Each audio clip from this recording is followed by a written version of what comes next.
Olá!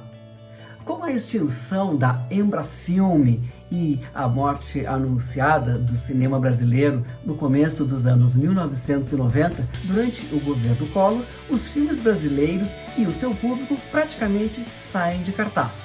Foi só a partir da segunda metade dessa década que há uma retomada do cinema brasileiro, produzindo alguns títulos que viriam a mergulhar na nossa realidade, trazendo de volta o cinema para as telas e o seu público de volta às salas de exibição. Vamos ver!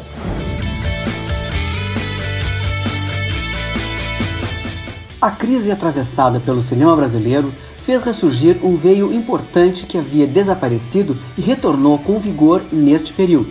Os filmes infantis, que tinham Renato Aragão e Xuxa Meneghel dominando as bilheterias e lotando os cinemas com o público cativo da televisão.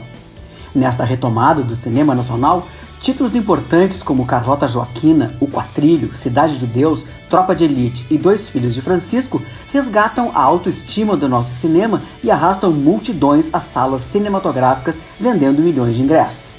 A partir dos anos 2000, o Brasil passa a produzir seus blockbusters, com a ascensão da Globo Filmes, que estrategicamente transportou para o cinema a estética das novelas e minisséries da Globo, trazendo aos cinemas um público ávido por ver seus ídolos da TV em tela grande. Filmes como O Alto da Compadecida, Lisbela e o Prisioneiro e Os Normais tiveram sucesso comercial e foram os embriões de várias comédias globais de apelo fácil.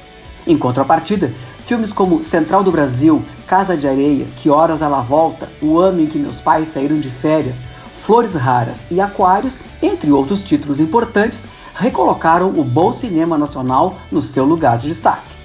E o cinema brasileiro volta a sorrir com De Pernas pro Ar, Se Eu Fosse Você, Minha Mãe é uma Peça, 1, 2 e 3, que devolvem o público e as gargalhadas ao cinema, elevando as bilheterias às alturas e transformando a comédia em um gênero que será revisitado e aplaudido por milhares de brasileiros.